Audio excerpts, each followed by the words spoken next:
আমার এক বন্ধু ছিল ফিলিস্তিনি, প্রায় 2023 সালের ঘটনা, 2-2.5 বছর আগের ঘটনা। ওই সময় শুধু ইসরায়েলিরা ফিলিস্তিনের উপর হামলা শুরু করছে। তো আমাদের একটা ইংলিশ প্র্যাকটিস ক্লাস ছিল, ওইখানে আমরা বিভিন্ন দেশের স্টুডেন্টরা ভিডিও কলে কথা বলতাম প্র্যাকটিসের জন্য। তো একদিন আমি তার প্রশ্ন করলাম, বন্ধু, তার নাম ছিল আহমদ বিন নাসের।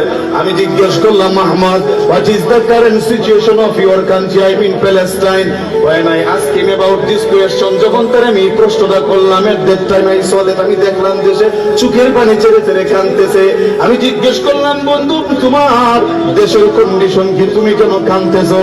বলে, বন্ধু, আমাদের ইলেকট্রিসিটি নাই, আমাদের পরিমাণ মতো নেটওয়ার্ক নাই, পরিমাণ মতো খাবার দাবার নাই, পরিমাণ মতো মেডিসিন নাই। রোগী নিয়ে যখন ইসরায়েলের হামলায় গুরুতর আহত রোগী নিয়ে যখন অ্যাম্বুলেন্স হসপিটালের দিকে যায়, ওই অ্যাম্বুলেন্সের মধ্যে পর্যন্ত বুম্বিং করতেছে।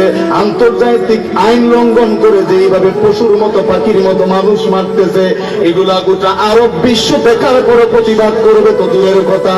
রসুলের দেশের মানুষ হইয়া দুবাইয়ের মতো পবিত্র ভূমিতে উল্টা আমেরিকার নর্তকীদেরকে আইনা কনসার্টের আয়োজন করে, নাউজুবিল্লাহ। আমি জিজ্ঞেস করলাম, তাইলে এই বাইতুল মুকাদ্দাসের জন্যই তো তোমাদের উপরে তো হামলা করে, এত অত্যাচার করে এই বাইতুল মুকাদ্দাস ইহুদিরা দখল করে নিতে চায়। এই দখলদারিত্ব তোমরা ছেড়ে দিলেই তো বাঁচলা, তোমরা কেন একা এটার জন্য জীবন দিবা? গোটা বিশ্বের মুসলমানদের এই তো বাইতুল মুকাদ্দাস রক্ষা করার দায়িত্ব, ঠিক কিনা? তোমরা একা করে জীবন দিবা? তোমরা একা কেন জীবন দিবা? যেহেতু গোটা বিশ্বের মুসলমানরা আজকে অবজার্ভিং সাইলেন্স টুডে, নীরবতা পালন করতেছে, কাজেই তোমরা একা তো জীবন দেওয়ার কোনো প্রয়োজন নাই, তোমরা ছেড়ে দাও, তোমরা ছেড়ে দাও। এরা বলে, বন্ধু, আহমদ বলে, বন্ধু রে, আমরা কেন এই বাইতুল মুকাদ্দাসের জন্য জীবন দিয়ে দেই? শোনো, কেন আমরা জীবন দিয়ে দেই?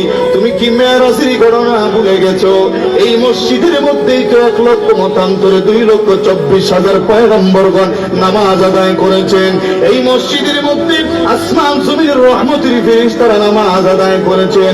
এটাই ছিল হযরত যুলকারনাইনের সংসদ ভবন, এটাই ছিল বাদশা সুলাইমান ইবনে দাউদের সংসদ ভবন। বহু নবীর স্মৃতি বিজড়িত এই মসজিদটা না মুসলমানদের প্রথম কিবলা। আমরা কেন জীবন দিয়ে দেই? তারপরেও ইহুদিদের হাতে এর দখলদারিত্ব ছেড়ে দেই না রে বন্ধু। কারণ হলো, আমরা যখন এত হামলা মামলার ভয় নিয়েও, বুলেটের ভয় নিয়েও যখন এই মসজিদের মধ্যে আইসা সিজদা দেই, প্রতিটা সিজদা দেওয়ার সময় অনুভব করি, এটা স্মরণ হয়ে যায় যে আমি এই মুহূর্তে যেই জায়গার মধ্যে সিজদা দিতেছি, এই জায়গার মধ্যে কোনো না কোনো একজন পয়গম্বর নামাজ আদায় করেছিলেন। সুবহানাল্লাহ। এই কারণে আমরা জীবন দিয়ে দিই, তারপরে এই মসজিদ ছাড়ি না। কারণ এই মসজিদের নামাজ আর অন্যান্য মসজিদের নামাজ এক নয়। এই মসজিদে সিজদা গেলেই মনে হয় আমি যেখানে সিজদা দিই সেখানে কোনো না কোনো একজন পয়গম্বর সিজদা দিয়েছিলেন। সুবহানাল্লাহ, ঠিক কিনা?